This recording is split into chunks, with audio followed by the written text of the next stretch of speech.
Assalamualaikum warahmatullahi wabarakatuh. Apa kabar anak-anak?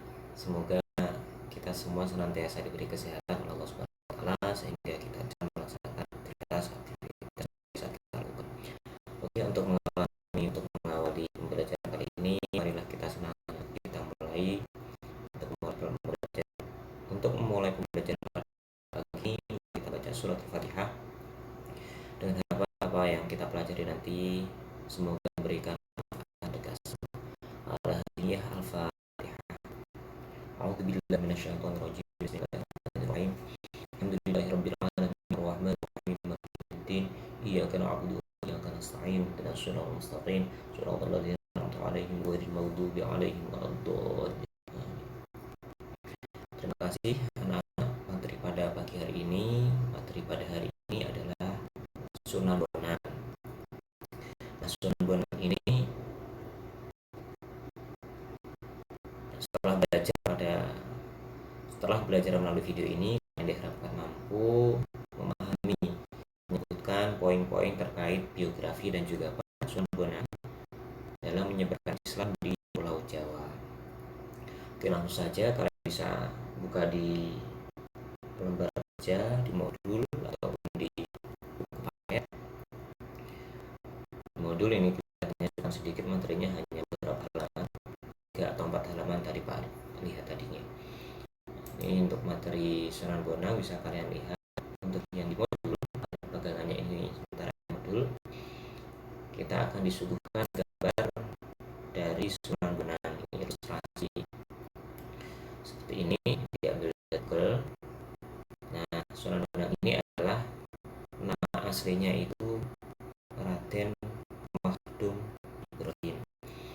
Jadi Sunan Bonang itu nama julukannya, nama lakopannya, nama panggilannya. Karena beliau itu punya karya, punya membuat alat musik namanya Bonang, kemudian beliau disebutnya Sunan Bonang. Nah, Sunan Bonang ini adalah putra dari salah satu wali songo, sesepuh wali songo, yaitu Sunan Ampel yang keempat. Nah, jadi masih keturunan kiai, masih keturunan wali. Jadi bapaknya wali, anaknya juga termasuk salah satu wali songo, itu Sunan Bonang. Nah, ini untuk biografi Sunan Ampel sendiri sudah dijelaskan pada pertemuan sebelumnya. Kita akan banyak menyinggung tentang anaknya Sunan Ampel, khususnya yaitu Raden Ibrahim atau disebut dengan Sunan Bonang. Nah, Sunan Bonang itu sendiri beliau termasuk salah satu turunan Rasul dari jalur Sayyidina Husain. Jadi Nabi Muhammad itu punya putri namanya Fatimah, dinikahkan dengan Ali, kemudian punya anak kembar namanya Hasan dan Husain. Nah, Sunan ini dan juga Sunan Ampel itu masuk keturunannya Nabi Muhammad melalui Sayyidina Husain. Nah, untuk pada masa kecilnya Sunan Bonang itu belajar ilmu agamanya langsung kepada ayah, karena bapaknya itu memang wali, ahli dalam bidang agama, kemudian diajari langsung oleh ayahnya. Nah, bersama-sama dulu kecil seangkatan kali Raden Paku, Raden Husain, Raden Paku ini Sunan Giri. Jadi di pertemuannya kemarin kita sudah bahas tentang Sunan Giri. Kecilnya itu Raden Paku. Nah, Raden Paku ini adalah nama kecil dari Sunan Giri. Itu satu angkatan dulu pas belajar dengan Sunan Bonang. Nah, bersama Sunan Giri, Sunan Bonang juga ikut belajar di Aceh, berguru pada Syekh Maulana Ishaq. Di Syekh Maulana Ishaq itu adalah nama ayah Sunan Giri. Belajarnya di Aceh, kemudian melanjutkan perjalanan ke Tanah Suci untuk belajar di sana dan menunaikan ibadah haji. Nah, dulu dakwahnya Raden Makhdum Ibrahim itu di Kediri, dakwahnya Sunan Bonang di Kediri, lalu mendirikan musola, terus kemudian ini anak-anak, dakwahnya Sunan Bonang itu keras gimana maksudnya? Keras maksudnya itu kalau ada orang yang tidak sepikiran, tidak sekeyakinan dengan beliau itu akan keras. Nah ini di sini disebutkan Sunan Bonang awal dakwahnya itu keras, gaya dakwah Sunan Bonang itu keras di awal-awal, masih ya, jadi keras. Contohnya dengan merusak reca-reca yang dipuja. Jadi kalau ada patung yang dipuja-puja disembah-sembah itu langsung dihancurkan. Akhirnya karena menghancurkan patung yang disembah orang-orang itu, otomatis orang-orang itu kan ada marah. Langsung patungnya tak sembah kok dihancurkan. Akhirnya ramai, banyak yang memusuhi Sunan Bonang, terutama tokoh-tokohnya. Akhirnya dakwahnya gagal. Terus di tengah kegagalan itu Sunan Bonang ya terus tafakur, berpikir kok dakwahku gagal, pikir-pikir akhirnya ketemu, oh ternyata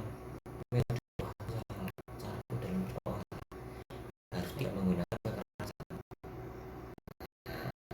Akhirnya masa cukup untuk berpikirnya, beliau nggak menyerah begitu saja, kemudian semangat lagi, dakwah lagi, tapi caranya yang dirubah. Kalau yang kemarin menggunakan kekerasan, dakwah selanjutnya menggunakan cara yang santun, cara yang ramah, cara yang membawa rahmat. Nah, caranya bagaimana? Itu dengan kesenian, ya. Jadi pindah ke Demak, dan di Demak sendiri atas perintah Raden Patah, Raden Patah di sini disebutkan teman belajar, nah, dulu pas belajar itu bersama Raden Paku, Raden Patah, Raden Hussein. Nah ternyata ini di kerajaan Demak ini diminta oleh Raden Patah, temannya dulu pas belajar, diminta untuk dakwah di sana dan diminta sebagai masjid Demak. Namun tidak lama-lama kemudian beliau melepaskan jabatan sebagai imam masjid, kemudian pindah ke Langsem untuk mendirikan sebuah tempat khusus untuk ibadah yang kemudian dipakai untuk mendekatkan diri kepada Allah dan untuk bertafakur. Nah, baru kemudian usia 30 tahun Sunan Bonang dijadikan wali negara Tuban yang mengurusi berbagai hal yang menyangkut agama Islam. Beliau ahli di beberapa ilmuwan, ada ilmu fikih, tasawuf, seni, sastra, dan banyak lagi. Nah itu ya karya-karya banyak disebutkan, antaranya naskah Timbun Bonang. Bisa cari naskah Timbun Bonang kayak gimana, atau bisa cari di Google, nggak apa-apa. Terus beliau juga suka terhadap kesenian, dibuktikan dengan peran beliau sebagai dalang.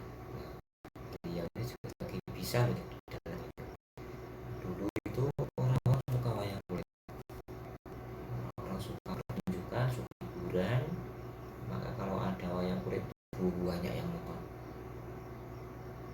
Dulu nggak ada bioskop, nggak ada mall, tapi adanya ya hiburan itu contohnya ya kayak ini, kayak wayang kulit itu, pertunjukan wayang kulit. Maka ketika itu ada, wah yang datang banyak. Nah minat masyarakat itu kemudian disisipi dakwah Islam, disisipi nilai-nilai keislaman, nilai-nilai kebaikan sesama, bagaimana cara beribadah kepada manusia, kepada Allah, itu disisipkan melalui cerita-cerita yang disuguhkan dalam wayang kulit tersebut.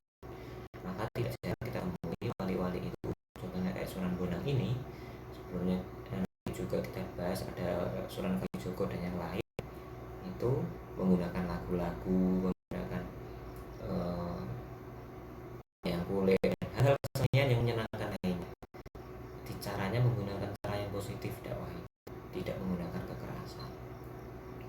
Nah, dengan menggunakan cara yang seperti itu akhirnya Sunan Bonang berhasil. Kalau cara pertama dulu menggunakan kekerasan dan tidak berhasil, cara kedua ini lebih efektif dan berhasil, sehingga kemudian dakwahnya dikenal oleh masyarakat dan juga bisa diterima.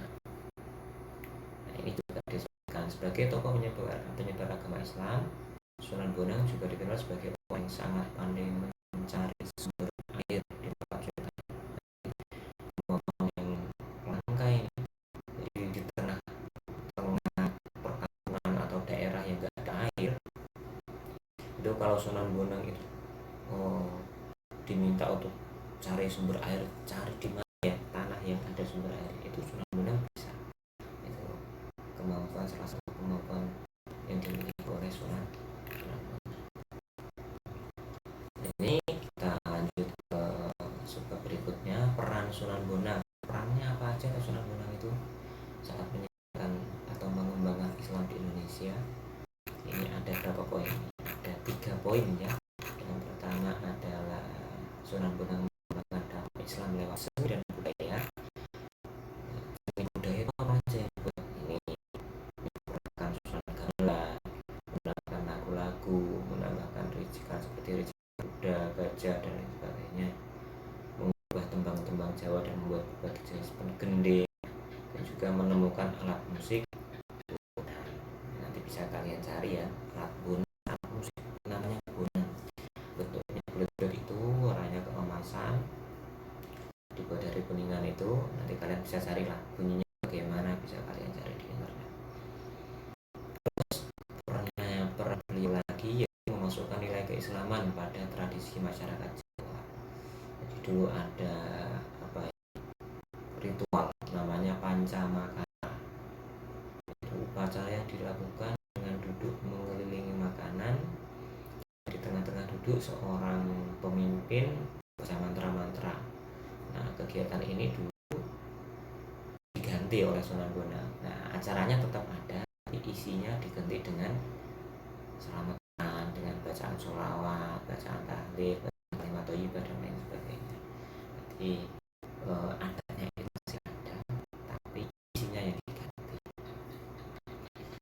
Terus apalagi yang poin terakhir adalah menyebarkan dakwah melalui karya sastra surat kecil, naskah rimbang. Jadi ada naskah rimbang ini termasuk apa namanya, karya sastra ya. Karya sastra itu karya yang menarik di tengah keadaban zaman dahulu itu. Jadi melalui hal-hal yang bersifat menyenangkan, dakwah itu dikembangkan di situ, sehingga orang belajar Islam, orang belajar agama itu rasanya asik, senang, melalui sesuatu yang disenangi oleh masyarakat. Nah, karya Sunan Bonang ini, karya sastra Surat Wujud ini dulu ditemukan dan kemudian disimpan di perpustakaan Universitas Leiden Belanda. Ternyata ini diabadikannya di Belanda karena orang Indonesia tidak bisa menghormati.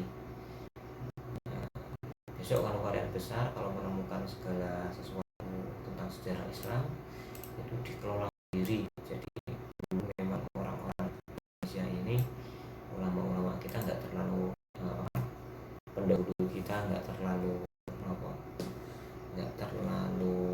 ngopeni tentang, dulu dianggap penting lah, ternyata ini bernilai sejarah yang tinggi, bernilai tinggi karena mengandung unsur sejarah. Yang terakhir, sikap positif pribadi Sunan Bonang. Ini hal-hal yang bisa kita tiru. Yang pertama, beliau adalah pendakwah Islam yang gigih dan ulet. Nah, beliau itu gigih ya bro, gigih itu pantang menyerah. Ketika menemukan masalah ya diselesaikan, enggak terus aku punya masalah nih, aku menyerah, aku contohnya ketika Bonang dakwah di diri itu kan dakwahnya nggak diterima ya toh, karena pendekatannya menggunakan cara yang keras. Nah saat gagal itu Sunan itu ya nggak terus menyerah, nggak terus patah semangat terus lemas, enggak. Pada kondisi ini kemudian beliau membangun semangat lagi, terus memikirkan kenapa dulu kok aku gagal, terus dibenahi. Oh berarti caraku salah, aku harus melakukan perubahan strategi, caraku harus dirubah. Nah itu, jadi beliau gigih, itu bisa tiru, dan beliau juga kreatif, inovatif. Jadi media dakwahnya beliau yang nggak cuma ceramah, nggak cuma ngajak aja, tapi menggunakan media yang menyenangkan, yaitu dengan musik, dengan misalnya wayang dan lain sebagainya. Dan yang ketiga adalah beliau toleran dalam berdakwah. Meskipun awal-awalnya beliau itu dakwahnya keras, tapi akhir-akhir setelah itu beliau menyadari bahwa keras itu tidak disukai. Dan kemudian kalau ada hal yang berbeda, ada yang tidak cocok dengan kepercayaan beliau tetap menghargai, tapi kemudian merubah hal-hal yang keras itu, hal yang tidak sesuai ajarannya, kemudian disesuaikan. Ini kasusnya ada ada yang kepercayaan ritual-ritual tadi, itu ritualnya tetap ada, hanya isinya yang di mantra itu diganti dengan bacaan-bacaan zikir. Itu saja terkait dengan Sunan Bonang. Kalau ada hal-hal yang perlu kalian tanyakan atau hal yang belum jelas, bisa ditanyakan ke melalui WA. Kita pembelajaran hari ini dengan bacaan